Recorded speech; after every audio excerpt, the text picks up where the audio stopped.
Yamunotri part 1లో మీకు ఒక విషయం చెప్తానని చెప్పాను కదండి. అదైతే ఈ వీడియోలో చెప్తాను. ఎక్కడా మిస్ అవ్వకుండా ఎండ్ వరకు చూడండి. పార్ట్ 1 వీడియోలో మీకు గుర్రాల స్వారీ గురించి చెప్తూ ఉన్నాను కదండి. ఇక్కడ చూడండి, గుర్రాల స్వారీ కూడా చూపిస్తూ ఉన్నాను. చూస్తున్నారా ఎంత చిన్నదిగా పైకి కిందకి లోయల్లాగా ఉంది కదా. ఇక్కడ ఇలా స్వారీ చేస్తూ ఉంటారు. చూస్తున్నారా, ఇక్కడ డోరీలు కూడా మనుషుల్ని తీసుకొని పోతున్నారు. చూస్తున్నారా, ఇలా ఉంటుందండి. ఎంత భయంకరంగా ఉందో మీకే తెలుస్తుంది కదా. చాలామంది ఇక్కడ కర్రలు కూడా పట్టుకొని నడుస్తూ ఉన్నారు. గమనించారా మీరు? ఈ విధంగా ఇక్కడ కర్రలతో నడిచే వాళ్ళు నడుస్తూ ఉన్నారు, గుర్రాల మీద స్వారీలో నడుస్తూ ఉన్నారు. అక్కడ చూస్తున్నారా, డోరీలో కూడా తీసుకొని వెళ్ళే వాళ్ళు తీసుకెళ్తున్నారు. యమునోత్రిలో ఇలా దేవుణ్ణి దర్శించుకునేందుకు పోతూ ఉంటారండి. యమునోత్రిలో గంగా, యమున, సరస్వతి ముగ్గురు దేవతలు ఉంటారంటండి. మనలాగా విగ్రహాలంటూ ఉండవంట. అలాగే మన పెద్ద పెద్ద గుడుల్లో వచ్చి లడ్డు ప్రసాదంగా, అలాగే పొంగలి, పులిహోర ఇలా ప్రసాదంగా ఇస్తూ ఉంటారు కదండి. కానీ అక్కడైతే అలా ఇవ్వరంటండి. వెறுం బరుగులు మాత్రమే ఇస్తూ ఉంటారంట. చూస్తున్నారా, ఇక్కడ గుడిని కూడా చూపిస్తూ ఉన్నాను. ఇక్కడ వచ్చి అమ్మవారు ఉంటారండి, గంగా, యమున, అలాగే సరస్వతి.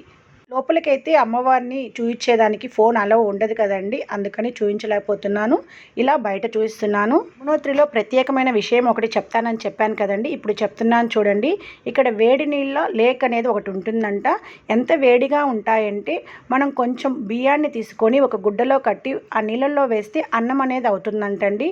ఆ అన్నాన్ని మనం తినడం వల్ల మనం కోరిన కోరికలన్నీ నెరవేరుతాయంట.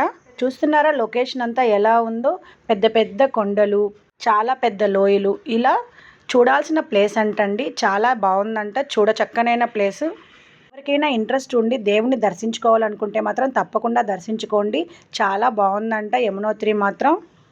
కూడా ఇలాంటి ట్రిప్స్ అన్నీ కూడా ఎండాకాలంలోనే ప్లాన్ చేసుకోండి, అప్పుడే బాగుంటుంది. ఇక్కడ ఎండలు మనకి ఎక్కువగా ఉంటాయి కదండి, కానీ అక్కడ వచ్చి వాతావరణం కూల్గా ఉంటుందంట. అలాగే మనకి అసలు చెమట అనేదే పట్టదంటండి.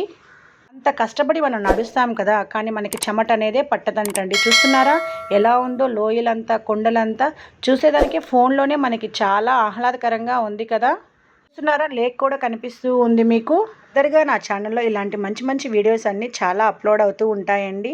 ఇలాంటి మరెన్నో వీడియోస్ కోసం నా ఛానల్కి లైక్ చేయడం మాత్రం మర్చిపోవద్దు. అలాగే మీ ఫ్రెండ్స్లో ఎవరికైనా ఉపయోగపడుతుందంటే షేర్